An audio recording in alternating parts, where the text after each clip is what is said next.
One end bind. Taken by the fullback. Tom Wyatt, new chief on the block this season. Try-scoring Champions Cup debut a week ago. Simmons to Slade to Woodburn in space. A lot of space, running into it. And he manages to run beyond Van Rijn. And where's Simmons going? If he could get the ball away to Frost, there were real options, but oof, working very, very hard. A little scrum half, Herschel Yankees, but still to Wyatt. Wyatt scores! Stretching South African cloth. First to the left, then to the right. Chiefs strike first. Great finish here by Tom Wyatt. As you said, Nick, new man, new kid on the block. To think he was playing level 8 rugby a couple of seasons ago, and here in a Champions Cup quarter-final, but it's that man, Ollie Woodburn, out wide. The opportunities come around, and again that Stormers defence pressing very hard from the outside in. And here, good comms from Wyatt onto Joe Simmons. And that space we talked about, because of the hard press, opens up wide and pinpoint accuracy, running onto the ball with pace. First try, Exeter.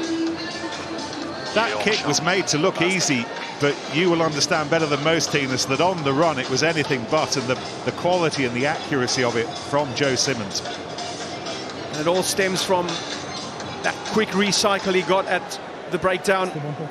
They were running forward, he was running onto the ball nicely. But that's hours and hours of repetition on the trading paddock, and having that understanding with the man outside to know exactly how hard that little chip is going to be. Against the breeze, no worries, Chiefs 7-0. Yeah, really good start from the Chiefs from an attacking sense. Just look here how narrow the Stormers get after the initial bust. So many players honeypot towards the ball, which creates the space out wide. You just saw Simmons' head come up. He sees the space in behind. All of the Stormers' pace is attracted towards the ball after the initial break. Really good spot from Joe Simmons and a lovely execution of the kick. And the cheerleading led by Stuart Hogg, who we will see later. Slade's kick. Willemse. Away! Done well to position himself underneath this, but it was Kirsten who got more of the body on it. The 10, you have to retreat. Six Bleu is Junior Pocamella. You have to retreat him. He was offside. Jack Knoll, by the way, in the middle of all that, around the try scoring, had some fairly industrial strength strapping put around that knee, so still causing him a little bit of bother, but he's still with us. You have to start to retreating before you Stormers pick up just a little bit of wind taken out their sails with how the Chiefs have been playing. It could really do with that forward pack coming to the fore now. We've already seen the line-out disrupted once. It would be a big steal here if they could get one. A lot of movement. Oh, and it wasn't the best of throws, in fairness. It drifted towards those tall blue Stormers. Oof, one of them. And Van Rijn rather getting in the way there. No long-lasting damage. One more surge from BJ Dixon, Ben Jason Dixon. Okay, push only back. survivor from the back row that started against Harlequins last weekend. Pocamela and Tiernason added to it. Kachiva Diamani, by the way, is on the bench today. Dion Ferry, we learned beforehand, injured. Fractured his cheekbone a week ago. Knoll still going. That industrial strength strapping doing its job.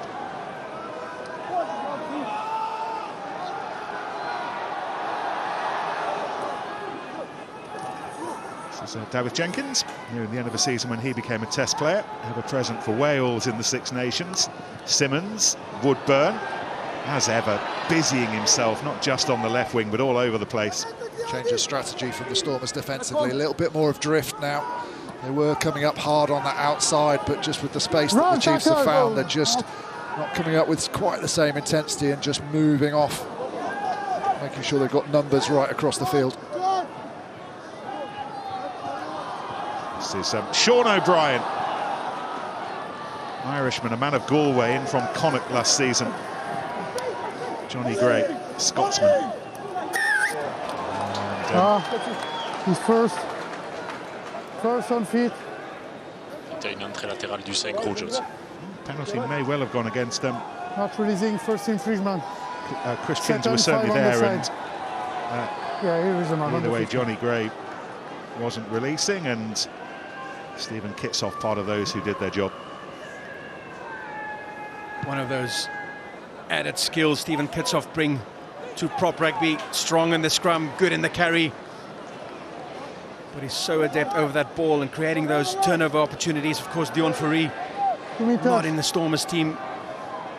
Great source of turnover ball, not there. So the likes of Kitsoff will need to step up to create some opportunities for the Stormers today. Dweber's through. Ori looks interested. Oh my goodness, he had to stretch and then stretch again and did well. There is an access to the ball carrier fine. Bocamella did really well because the ball didn't come down at the height he wanted it to, but he's managed to wrestle it down, get some good momentum. Oh, and then cross-field, attempted cross-field kick from Libert, not quite coming off. And then Chiefs win it, and Noel was there. He's first. No. He's first. Yeah, and the Exeter defence knew that was coming. A lot of pressure from the outside on Mani Lebok. Coming into his blind side, putting the pressure. But it's over the ball. Exeter is winning the battle at the moment. Yeah, Henry Slade really gets off the block, spots the kick, manages to get a hand on it. The deflection goes to Valenza, but just gets isolated. You see all those players wrapping round, seeing if a pass can be got away. No one goes to the ball, and Joe Simmons wins the race there. Maybe a little bit fortunate that he goes to his right knee and doesn't get a full lift on the ball, but because of the isolation, Mathieu Reynal very, very quick to blow. Penalty kick to touch, Chinza to Beckinsale to Slade, and very nearly Sean O'Brien. Frost takes on Pocamella, who tried to reef the ball away, but to no effect. And then look at the speed that Yankees is up on Slade. Great, down low. Simmons, this time is the first receiver. Very quick to work out that there was an acre of Devonshire space.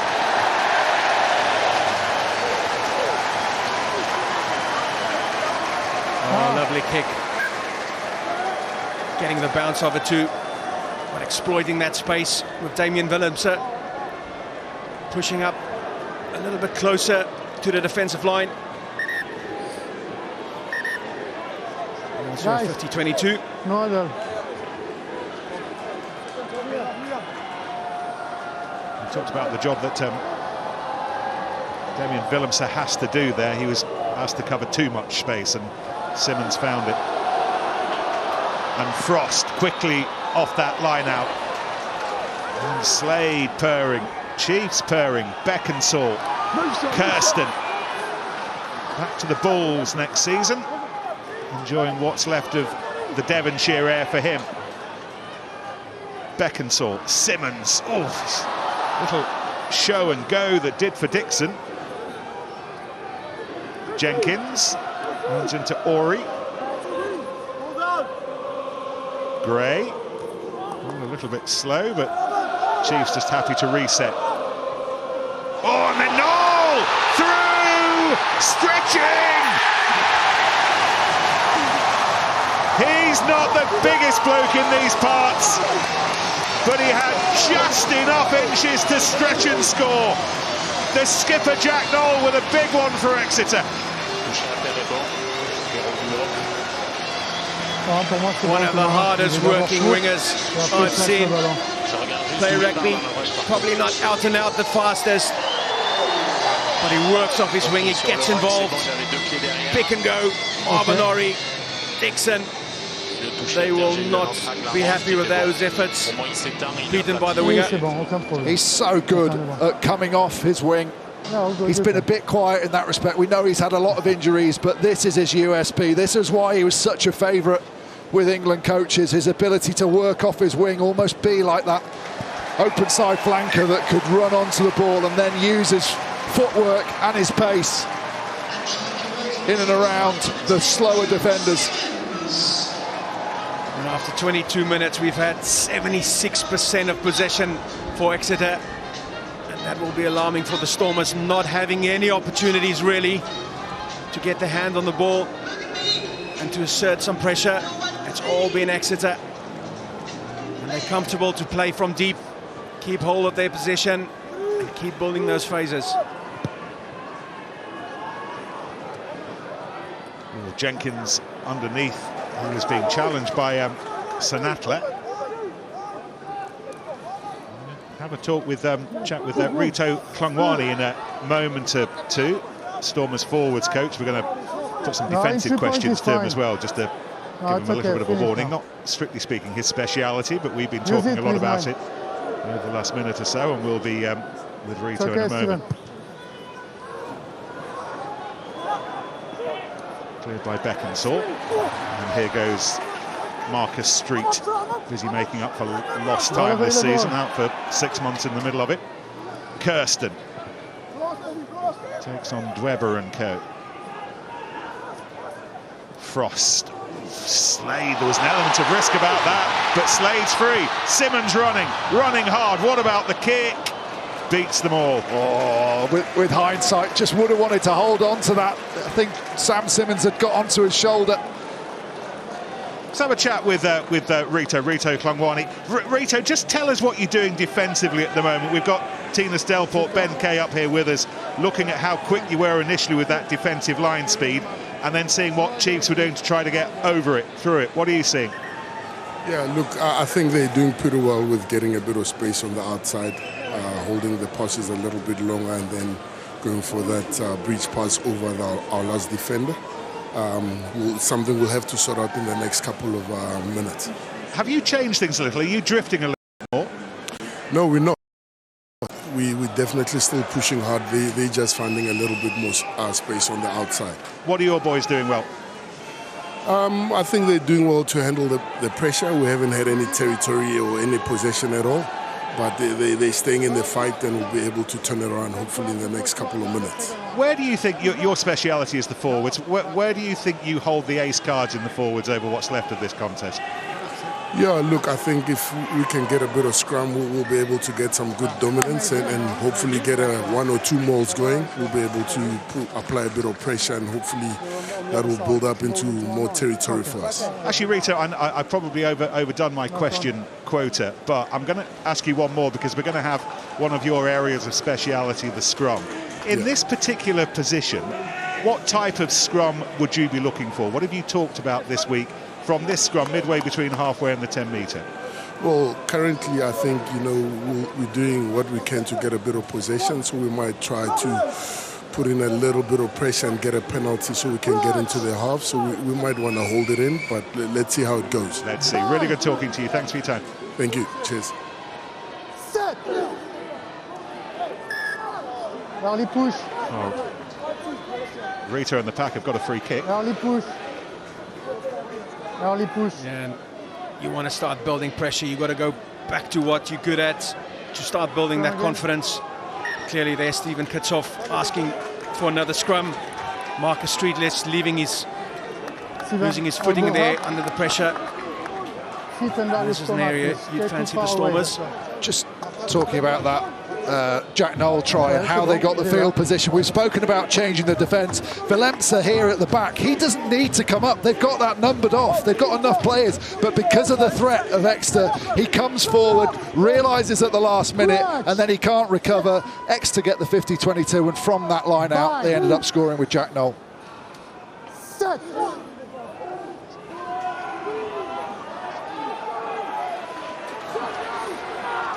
It's gone down again, and there's the penalty that Rito Klungwani was hoping for. I guess when you've got Stephen Kitsoff and Frans Malherbe in your front row, you're feeling pretty decent about life, aren't you?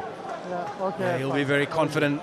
Joe Dweber, of course, sometimes not as accurate in the line out But you're looking at his frame. That is a very compact, strong front row that you have to deal with. Well, just walking around Sandy Park before the game, both in official rooms and outside, a lot of the chat from fans, from staff was, we just can't have too many scrums. It's gone their way so far, but they need to make sure that doesn't become a factor for the Chiefs. The Stormers have rather blown that penalty, failing to find touch, but ball quickly back in their hands with Pokamela in on the blind side for the injured Dean Faree today. Libbock, and Willems are away very quickly. Noel was up over his bonnet with Senatla. And that's gone forwards. And Exeter frustrating the Stormers at every opportunity. Putting hard pressure on there, not allowing the backs to get any forward momentum. They're almost static and deep when they do get the ball. Last thing you want for Senatla is to have a little space. You want to create that space. Come on, boys. Inexcusable there with the missed easier. penalty. That was the opportunity for the Stormers in this first half to get a little bit of purchase in Exeter territory. Just the error count's been so much higher for the Stormers, hasn't it? Charge downs, little knock-ons here and there. They just haven't been able to find any purchase in the game, whereas Exeter have found their rhythm, found their flow. But as we said, this is an area that I'm sure Stephen Kitsoff will be looking to make amends and get the ball back for his team. Kitsoff shoving against Marcus Street on this near side, and you can see Kitsoff working hard. Scrum rolls around and Joe Simmons on the stretch. Again, Slade, maybe, or not the 50-22 this time, but there was still space there. And Willems got himself in a right old pickle. Not comfortable at all in the back there, Damien Willems. Don't stop in front of the people. And finding himself very flat in that offensive position as a fullback.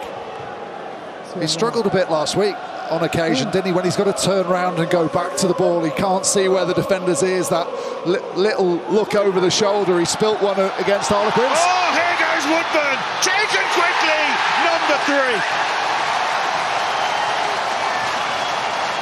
Chiefs, sails, billowing away. They have barely billowed this season. They have pocketed 3 tries against the Stormers, and we've not played half an hour.